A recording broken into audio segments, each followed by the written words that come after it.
नमस्कार, मैं सुप्रिया और आप देख रहे हैं 4 PM राजस्थान। हमारे देश में कई जातियों और धर्म के लोग निवास करते हैं। इनमें से कुछ जंगली क्षेत्रों में निवास करते हैं। इन लोगों की अपनी जीवन शैली, बोली, भाषा, संस्कृति होती है और नगरीय समाज से इनका मिलना बहुत सीमित होता है। बता दें कि सुदूर जंगलों में निवास होने के कारण इन्हें आदिवासी, जनजाति आदि के नामों से जाना जाता है। इनको लेकर संविधान में एक स्वतंत्र राज्य बनाने की कल्पना की गई है। वहीं स्वतंत्र राज्य बनाने से आशय था कि इन आदिवासियों के जीवन स्तर को सुधारा जा सके, समाज में आदिवासी और जनजाति समाज के लोगों के स्तर में सुधार किया जा सके।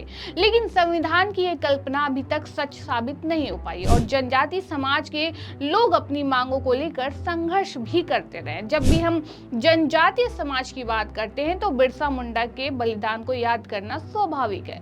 बिरसा मुंडा के द्वारा जनजातीय समाज के उत्थान के लिए अंग्रेजों के विरुद्ध शुरू किए गए विद्रोह का ही नतीजा था कि जनजातीय समाज एकजुट होकर आजादी और हक की लड़ाई के लिए आगे आया। बिरसा मुंडा की जनजातीय समाज के कल्याण की भावना और इसके प्रति पूर्ण समर्पण ने उन्हें सिर्फ जनजातीय समुदाय ही नहीं अपितु भारतीयों के हृदय में एक भगवान का दर्जा प्राप्त हुआ और सभी देशवासी आज भी उनको भगवान बिरसा मुंडा के नाम से स्मरण करते हैं। आपको बता दें कि राजस्थान, झारखंड, छत्तीसगढ़, उड़ीसा आदि ऐसे जनजातीय बाहुल राज्य है जहां की राज्य सरकारें जनजातियों के विकास के लिए निरंतर प्रयास कर रही हैं, लेकिन वास्तव में जनजातियों के विकास और कल्याण की योजनाएं धरातल पर ना के बराबर है। शायद ये इच्छा शक्ति की कमी है जिसके कारण जनजातियों का विकास अधर में है। इन सब के बीच भारत सरकार जहां जनजातियों के विकास और कल्याण के लिए राज्य सरकार वर्ष 2003 से ही कार्य कर रही है। जनजातियों की समस्याओं को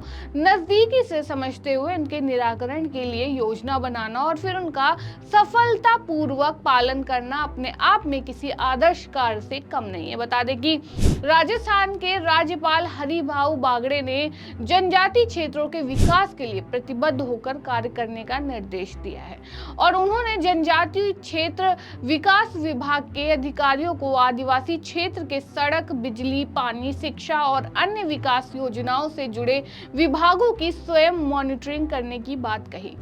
बता दें कि राज्यपाल हरिभाऊ बागड़े ने स्पष्ट कहा है कि जनजातीय क्षेत्र विकास विभाग का दायित्व सिर्फ योजनाओं पर अमल करना नहीं बल्कि जनजातीय क्षेत्र के समग्र विकास की जवाबदेही भी उनकी जिम्मेदारी है और उन्होंने केंद्र और राज्य सरकार के विकास लक्ष्यों को समयबद्ध पूरा करने के साथ जनजातीय क्षेत्रों की आर्थिक स्थिति सुधारने के लिए निरंतर प्रयास किए जाने पर जोर दिया। आपको बता दें कि हरिभाऊ बागड़े ने आदिवासी क्षेत्रों के बच्चों की पढ़ाई, उनकी स्कॉलरशिप, आवास योजना और वहां पर काश्तकारों के बारे में बिंदुवार जानकारी ली। बैठक में जनजातीय विकास विभाग मंत्री बाबूलाल खराड़ी ने आदिवासी क्षेत्रों के विकास के लिए किए जा रहे कार्य और योजनाओं के बारे में जानकारी दी। राज्यपाल ने जन धन योजना के अंतर्गत खोले गए खातों, हर घर जल के तहत लाभान्वित परिवारों और प्रधानमंत्री किसान सम्मान योजना के तहत कृषि विकास के लिए किए कार्यों, हर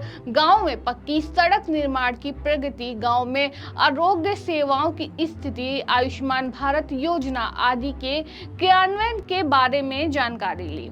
आपको बता दें कि बागड़े ने निर्देश दिया कि इन सभी योजनाओं का व्यवहारिक रूप से प्रभावी क्रियान्वयन किया जाए और उन्होंने कहा कि केवल लक्ष्य पूर्ति के लिए ही कार्य नहीं हो बल्कि ये भी देखा जाए कि आदिवासी क्षेत्र के लोगों को वास्तविक रूप में विकास योजनाओं का लाभ मिले और आदिवासी समाज का उत्थान हो सके और आदिवासी समाज के लोगों का जीवन स्तर ऊपर उठ सके और समाज में उनको भी सम्मान मिले, लोग उन्हें हीन भावना से ना देखें। वहीं राज्यपाल ने जनजातीय क्षेत्र विकास विभाग को आदिवासी गांवों में सामुदायिक चिकित्सा सेवाएं उपलब्ध कराने के साथ वहां पर जांच शिविर आयोजित कर टीबी और कैंसर मुक्त जनजातीय क्षेत्र पर कार्य करने का आह्वान किया। आपको बता दें कि जनजातीय क्षेत्र विभाग के सचिव जोगाराम ने बताया कि आदिवासी क्षेत्रों में 53 आश्रम आवासीय विद्यालय खोले गए और उन्होंने जनजातीय क्षेत्रों में खोले गए छात्रावास और एकलव्य आवासीय विद्यालयों के बारे में जानकारी देते हुए बताया कि विभिन्न स्तरों पर राज्य सरकार निरंतर प्रयास कर रही है कि आदिवासी क्षेत्रों का प्रभावी विकास हो सके। जोगाराम ने जनजातियों के विकास के लिए चलाई जा रही कल्याणकारी योजनाओं की जानकारी दी। वहीं जनजातियों के विकास के लिए सरकार क्या पहल करती है, ये तो आने वाला वक्त तय करेगा। इस खबर में फिलहाल इतना ही। ऐसी तमाम राजनीतिक खबरों के लिए बने रहिए, देखते रहिए 4 PM राजस्थान। धन्यवाद।